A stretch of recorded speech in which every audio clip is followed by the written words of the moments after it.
Well, thank you very much, everybody, and I'm delighted to be hosting this group of really distinguished people and leaders. Few leaders can even compete with the people around this table. They're from Central Asia, and it's a magnificent part of the world. It's also a strong part.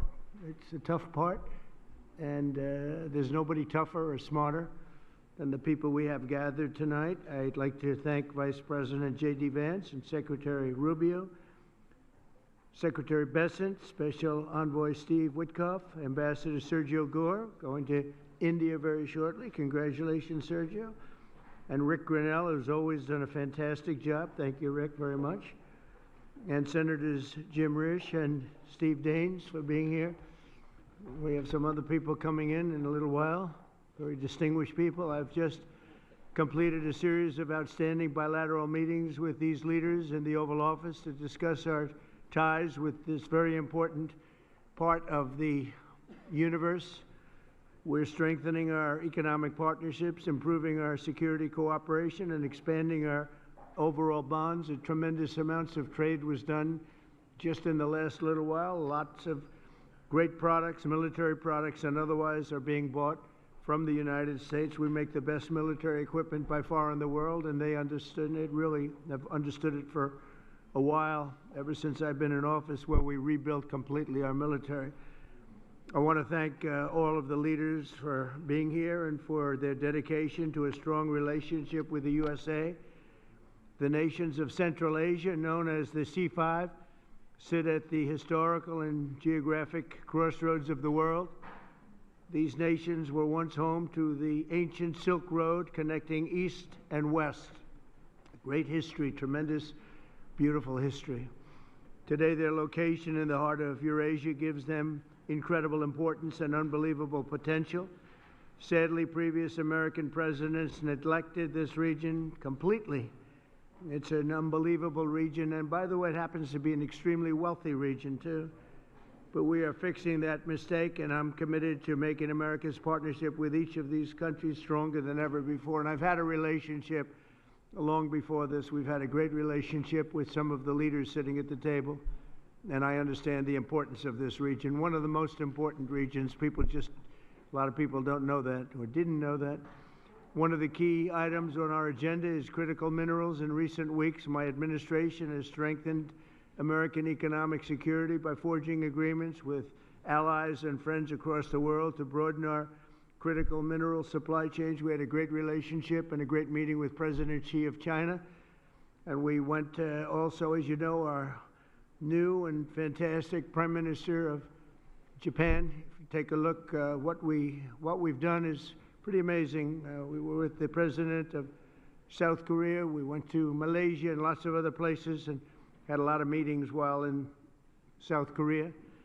And I think it was a tremendous period of time. We took in at least $2 trillion pouring into our country. There's never been anything like it. We have almost $18 trillion of investment. And by the time we finish out our first year, we probably will have about 20 or 21 trillion, with a T, trillion dollars of investment. And there's never been anything like that in the history of the world, not just the United States. This is really the world we're talking about, nor has anything been close. It's a great honor. I've had a very talented team next to me, but it's a great honor to have that kind of economic power. This was helped greatly by tariffs. It was helped greatly by November 5th, which was the election, presidential election. But our countries and the countries that we're dealing with, they're promoting security, stability, and everything else that you can imagine for the entire world. 3 months ago, my administration also brokered a historic peace agreement between nearby Armenia and Azerbaijan, one of the 8 wars that we ended in 8 months. At that time, 8 months, we're looking to end one more, if that's possible. Russia and Ukraine. We haven't gotten there yet, but I think we've made a lot of progress. As I said at the time, that historic accord includes the construction of the new Trump route. It's such a beautiful thing. They named it after me. I really appreciate it. It's actually a big deal. But it's the new Trump route for international peace. This is a road that's being carved and goes through some of the most important places anywhere in the world, some of the most important places economically also anywhere in the world, which will boost commercial activity on the other side of the Caspian Sea, helping nations throughout Central Asia. I'm optimistic that each of the countries here today will reap the benefits of peace if they embrace the opportunity that we've unleashed with the agreement. Some of the countries we're talking about and some of the countries represented here are going to be joining the Abraham Accords, the Abraham Accord, and that those announcements will be made over the next little while. The Abraham Accords are very sought after right now. We're going to be announcing some very important countries that are joining, and for Jared and for Steve Witkoff, we appreciate the great job you've done. This evening, I'm also delighted to report that Kazakhstan has officially agreed, and that's official now, as of about 15 minutes ago. A tremendous country with a tremendous leader has officially joined the Abraham Accords. And I just want to thank you, Mr. President. It's a great honor. It's a tremendous honor to have you. Really great. Once again, I'm grateful that each of these respected leaders has made the trip to Washington, and I'm delighted to continue our conversation over dinner. We're going to have a little working dinner, short one. They've been flying a long way. It's a long flight, but we're going to have a quick but very fruitful dinner. I want to thank the media. You've covered it very fairly, and it's really a great honor to be with these incredible leaders. These are highly respected people, and there's no games. They don't play games, I want to tell you that. So maybe I'd like to ask you, Mr. President, to say a few words if you'd like, and we can go through the list of the five, and then we'll have a little dinner, please. Mr. President, first of all, I would like to express my sincere gratitude to you for convening this truly historic meeting at the White House. And under your steadfast leadership, this summit marks the beginning of a new era of interaction between the United States and Central Asia. Precisely 1 year ago, you achieved a landslide victory in historic election which was absolutely clean and fair. And once again, my congratulations. Thank you. And my strong belief that, Mr. President, you are the great leader, statesman, sent by heaven to bring common sense and traditions that we all share and value back into the United States policy, either domestic or foreign. Therefore, millions of people in so many countries are so grateful to you. And I'm convinced that your wise and bold policy needs to be strongly supported worldwide. Thank you. Under your presidency, America is ushering in a new golden age. I commend your far-sighted vision of making America great again. This inspires me to pursue target-oriented strategy towards building just and strong Kazakhstan on the basis of my concept, law and order. As President of Peace, you, Mr.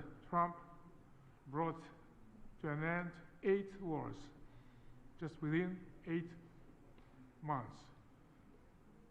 Thus, you have evidently reinforced America, its role as a pillar of international stability. Mr. President, I highly appreciate your unwavering support to advancing Kazakh-American multifaceted cooperation. As early as in your first term in the White House, our relations have been legally fixed as enhanced strategic partnership.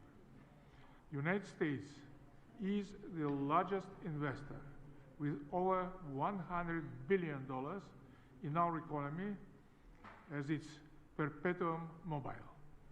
Our trade turnover has doubled in recent years and is approaching $5 billion. We cover almost 25% of America's domestic uranium demand. Kazakhstan has become a home country for 600 American companies. So I think that it's a very good figure, and during my visit alone, our businesses are concluding deals worth over $17 billion, paving the way for even greater B2B partnership. So my political will to seize all those unique opportunities, and this will is firm, is irreversible, and I will keep all important issues under my personal attention. I have no doubts that we have very bright future as it comes to our bilateral cooperation. Thank you, Mr. Thank you, Mr. President. Great job, too. Thank you very much. Please.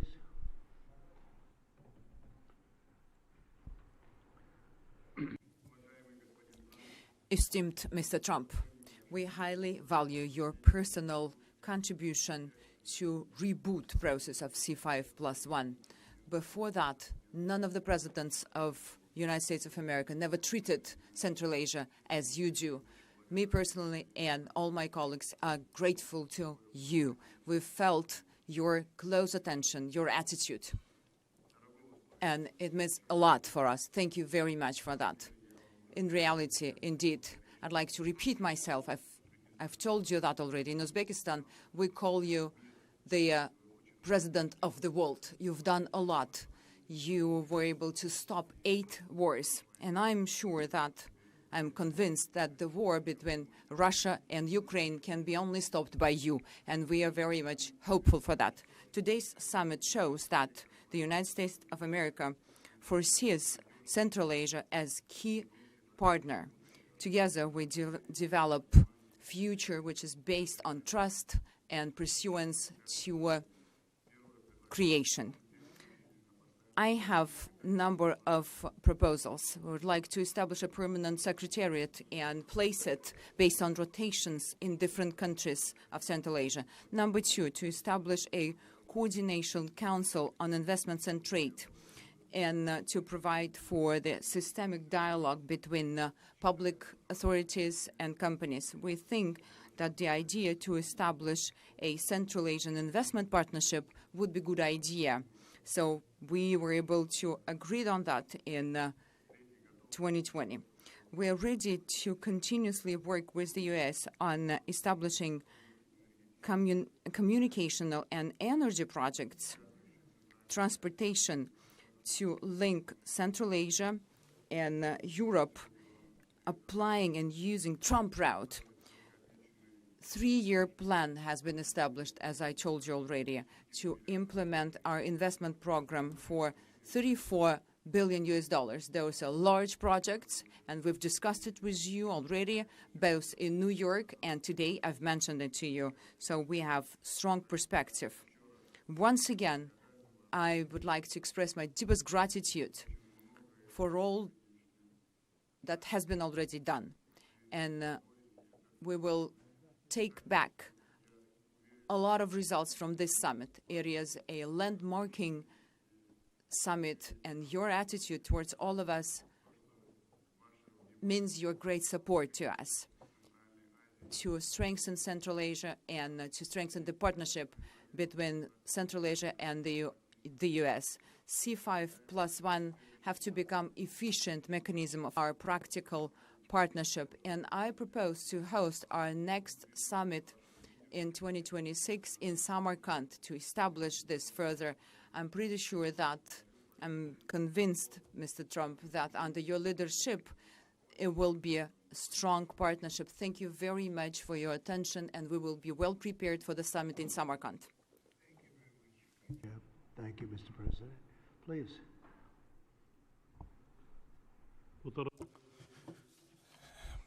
President Donald Trump, I thank you very much for invitation to participate in today's very important high-level commemorative meeting in the format of C5+1.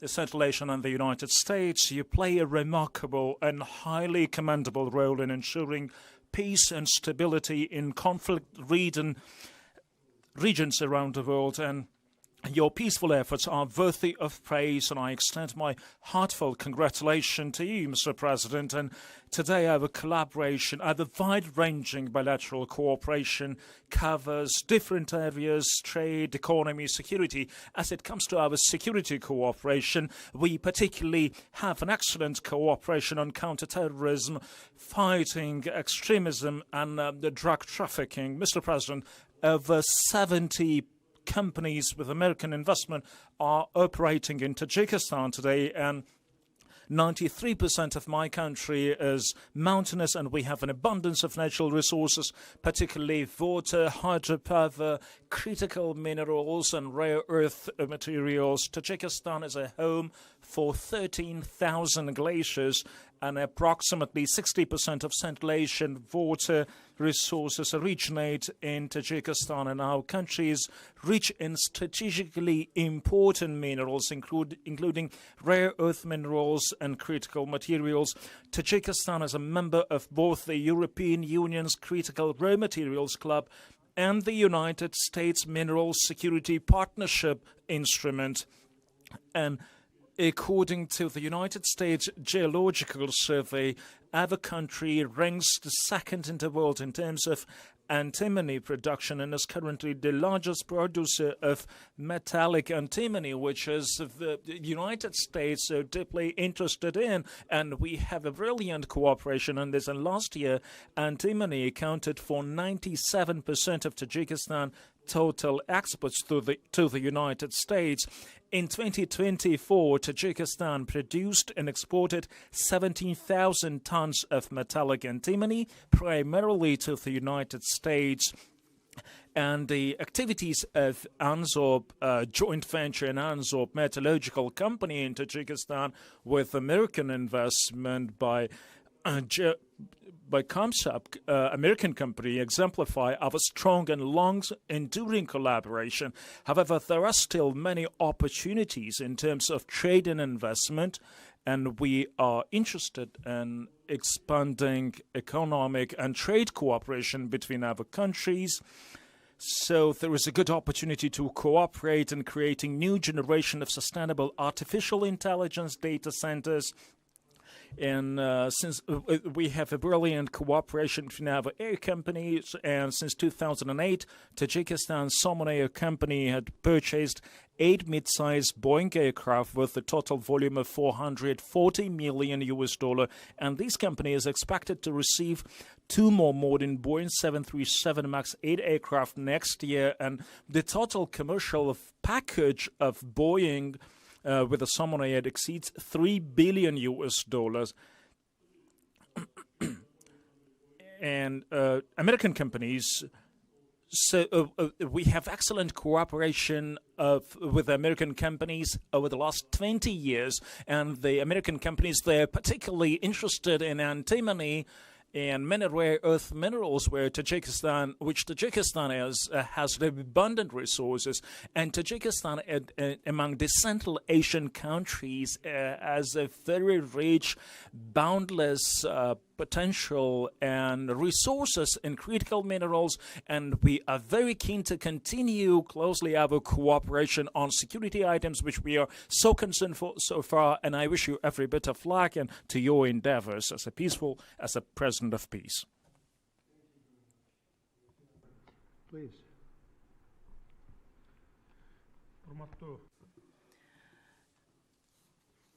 Dear mass media representatives, for me it's a great pleasure for me to hold a bilateral meeting with President His Excellency Donald Trump to participate in the C5+1. First and foremost, I would like to express my sincere gratitude to President Donald Trump for his kind invitation and warm hospitality and this opportunity to speak about important topics. Kyrgyzstan values the United States of America as one of the important partners in foreign policy. During our bilateral meeting, we discussed some actual topics of the Kyrgyz-US relations, as well as the strengthening cooperation between the Central Asian countries. With regard to Kyrgyz-American relations, I would like to emphasize 4 main areas: economy and investment, including tourism, hydropower development, digital economy, artificial intelligence, and information technology, ensuring peace and security and stability. In this context, I wish to highlight the significant contribution made by President Donald Trump to strengthening global stability and to ending conflicts in different parts of the world. When I started my office of the president, I identified the main priority as resolve border issues with our neighboring states in the spirit of good neighborhoodness. Today, after 5 years, I am pleased to note that together with my counterparts, we have successfully achieved this goal, most importantly through peaceful means. As a result, the role of Central Asia in global politics has grown substantially, and major powers have shown increasing interest in cooperation with the region. The C5+1 format has become an important platform for advancing political dialogue, and I'm very glad about that. I would like to express my special appreciation to Your Excellency President Donald Trump for initiating and hosting today's summit, and we really feel warm hospitality. We highly value this step and regard it as a demonstration of the United States' goodwill and commitment toward Central Asia and friendship. I am confident that our joint efforts will lead to concrete, mutually beneficial outcomes for both nations and people. Thank you very much for your attention. Thank you very much. Thank you very much. Please.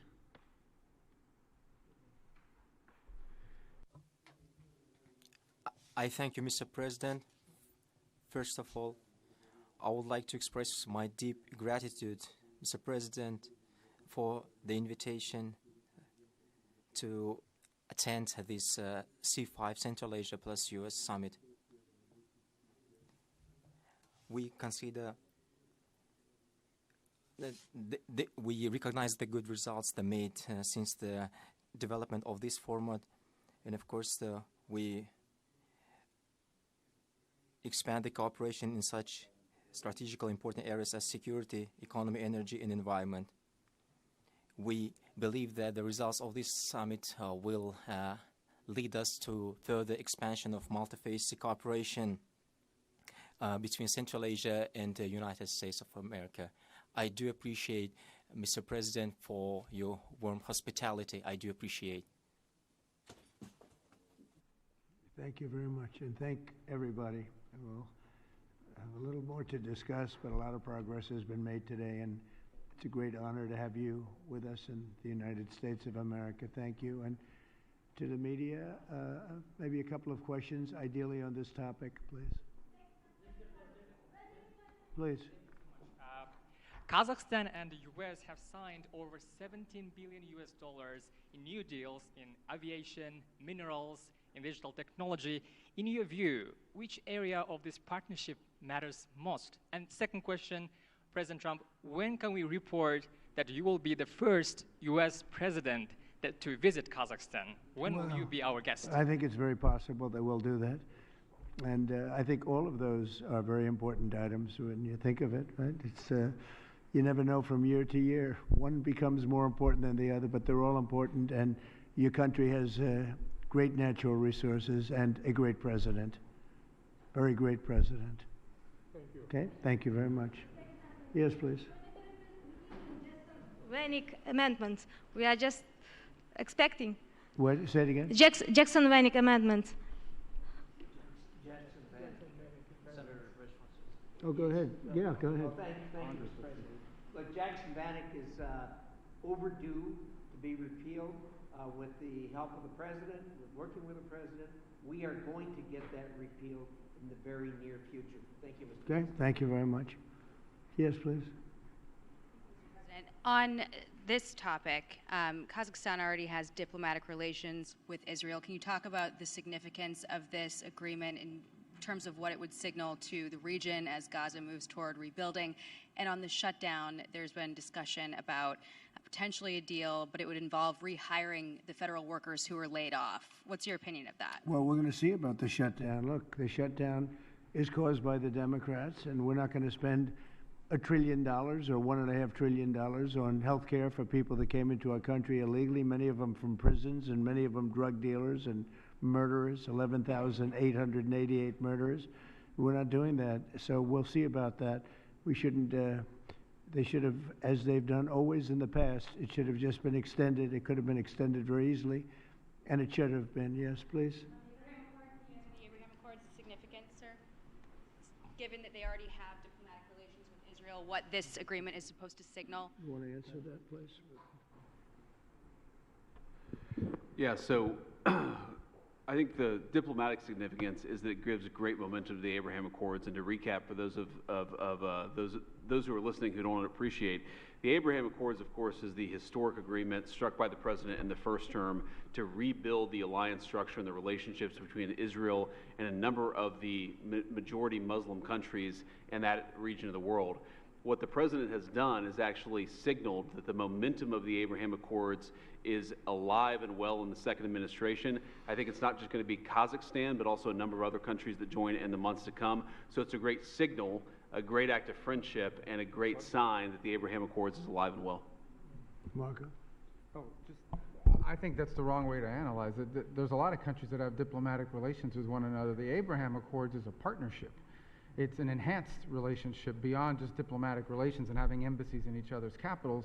It is, and it's not just with Israel, it's with all the other countries that are part of the Accord. You're now creating a partnership that brings special and unique economic development on all sorts of issues that they can work on together. So that's really the benefit of it, and the strength of it is to have majority Muslim countries, the Jewish state, able to partner on things to show the world that it is possible. Essentially, we've really expanded the Abraham Accords, and one of the reasons is we are right now in negotiations or talks with many countries that really wanted to come in, but they couldn't because of the status of Iran. When Iran had a possibility of nuclear weapons, which they do not have now, when Iran was the bully of the Middle East, let's call it the bully of the Middle East, which it isn't anymore, they had a hard time going against that. I understand that. Now that Iran has been very much decimated in terms of their nuclear and in terms of their regular, because of the actions we took with those beautiful B-2 bombers and other things, people really want to come in. And so we are in very active discussions with the more traditional potential members of the Abraham Accords. The four originals are phenomenal, and they're doing really well. They're making a lot of money with trade and other things being in the Abraham Accords, and we're expanding it a little bit. When a few of these countries come in, that's a great expansion, and these are very substantial countries. So we consider that a great honor. It was brought to our attention that they wanted to do that, and we think that's great. So it's really an expansion of the Abraham Accords, okay? Hi, Mr. Yeah, please, President. go ahead. Yes, thank you so much for your time, sir, on these important issues. I wanted to hear if you have an update on the Russian oil sanctions. We're seeing reports that the exports are way down. So how do you think that could affect the war in Ukraine, the United States' interests, and your partners here tonight, too? Well, I can say that the exports from Russia are way down. We'd just like to see an end to the war. We'd love to see an end to that war. So many people are being killed. A lot of Russian soldiers are being killed. So we think at some point they're going to get very smart and they're going to do that. So, yeah, Russian exports are substantially down. What is your Trump doctrine on foreign policy, is in particular related to South and Central Asia and China? Well, look, we had a tremendous meeting, as you know, with President Xi in China, and my doctrine would be denuclearization, because we have enough nuclear. We're number one, Russia's number two, China's number three, way behind, but they'll be even in 4 or 5 years. They're, working overtime on nuclear weapons. I think that denuclearization would be a great thing. We could blow up the world 150 times. There's no need for this. So I really think we're going to have, I've spoken to President Putin about it. I've spoken to President Xi about it. and everybody would like to spend all of that money on other things, people that really, things that can benefit people now. So I think something like that could happen, the denuclearization. It's really, I want peace through strength, but we want peace all over the world, and we're very close to getting it. We had a lot of wars raging that people didn't know about. Now they're not raging anymore. We have one left, and we're going to hopefully get that taken care of. Yes, sir, go ahead. Mr. President, do you have an update on how soon that international stability force may be on the ground in Gaza? Very soon. It's going to be very soon. And Gaza's working out very well. And you haven't been hearing too much about problems. And I'll tell you, we've had countries that have volunteered. If there's a problem with Hamas, as an example, or a problem with anything, but they volunteered to, on a single basis, go in and take care of it. We have very powerful countries in this coalition. And it's not, this is because I've heard some of the press saying, well, it's a very tentative, or it's not tentative. This is a very strong peace. This is peace in the Middle East. Hamas is a very small part of it, very, very small part. And if they don't do as they said, if they don't behave, then they've got themselves a big problem, a really big problem like they've never had. But so far, it seems to be working out very well. But that's a very small part of what we're talking about. That's a part of Gaza. You're going to have I think we can say, Marco, we have a very strong peace. This is a strong peace. We have many countries involved in the Middle East. Essentially, these countries are all involved. They want to see peace in the Middle East. And Marco, what would you say about that? No, I think that's right, Mr. President, and you deserve a tremendous amount of credit for making that possible. And now I think the only reason why it's going to continue to happen is because of the President's role in this. So there's work being done at the United Nations now to come up with a resolution that creates the framework internationally so that these countries who are all volunteering, as you know, Mr. President, to be a part of the stabilization force can come aboard. But they need this UN mandate in order to be able to do it. And we've made a lot of progress over the last few days. And, Jared Kushner and Steve Woodcock have been working very hard on that. And today was a good day on that front. Okay. Yeah, go ahead, please. Fox. Will you discuss the Abraham Accords when you meet with the president of Syria? Well, we're going to meet, and I think he's doing a very good job. It's a tough neighborhood, and he's a tough guy. But I got along with him very well, and a lot of progress has been made with Syria. That's a tough one, but a lot of progress has been made. We took the sanctions off at the request of Turkey, at the request of actually Israel, at the request of a few different countries, and we took the sanctions off to give them a chance. And frankly, Iran has been asking if the sanctions could be lifted. Iran has got very heavy U.S. sanctions, and it makes it really hard for them to do what they'd like to be able to do. And I'm open to hearing that, and we'll see what happens, but I would be open to it. But we did take the sanctions off Syria in order to give them a fighting shot. And I think so far I think he's doing a very good job so far. Fox? President, a federal judge said tonight that the administration has to fully fund SNAP. It's the latest in the back and forth, and the Justice Department said they're going to appeal it. What's your message to folks as they work this out in the courts and in Congress as we're heading into Thanksgiving? You want to go with that? Yeah, look, Jackie, it's an absurd ruling because you have a federal judge effectively telling us what we have to do in the midst of a Democrat government shutdown.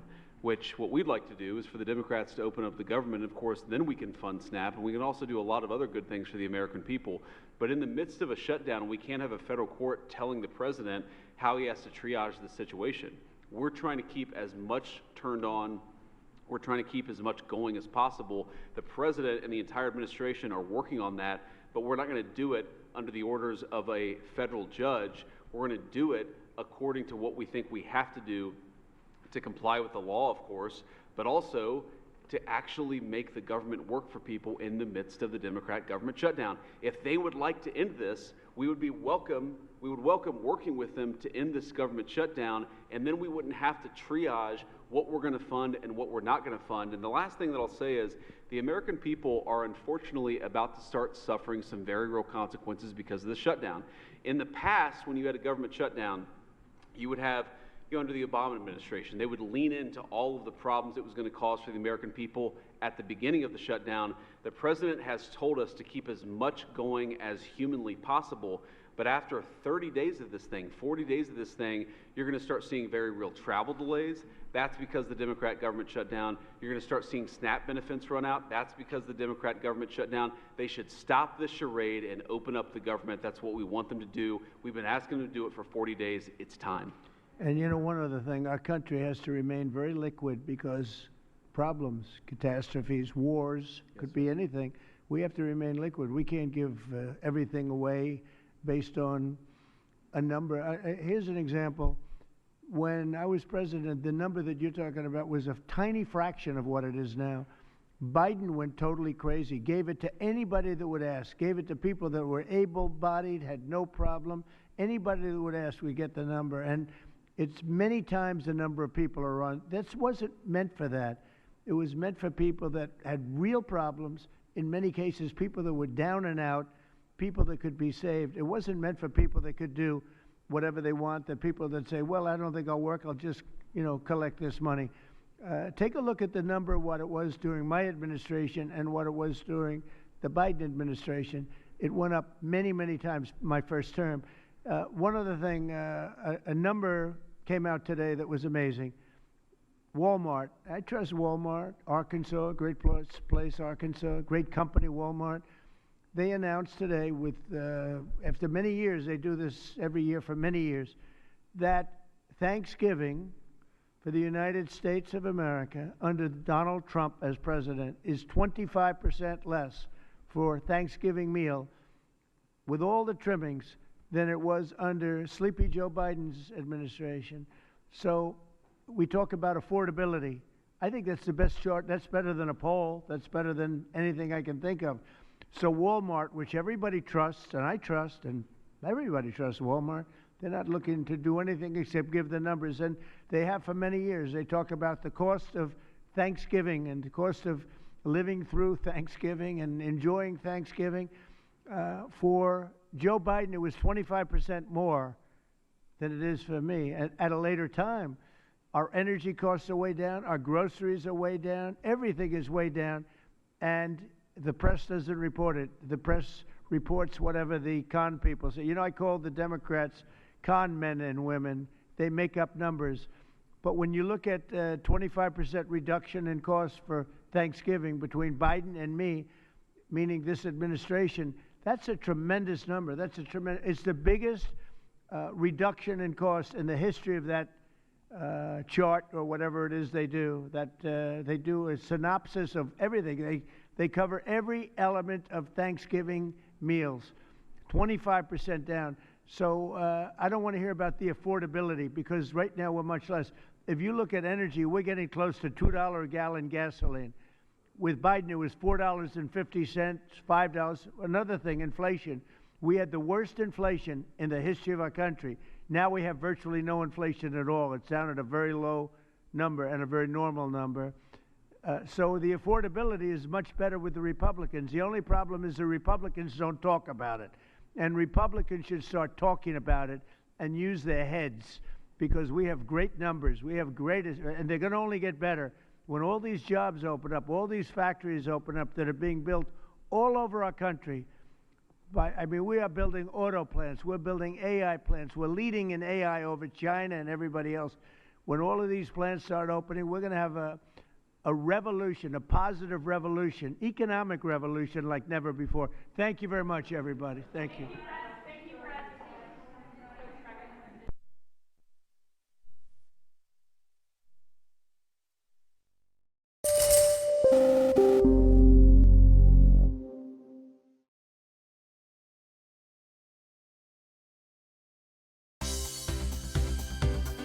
For more news and updates, all you need to do is follow CNBC TV 18 on all of our digital platforms.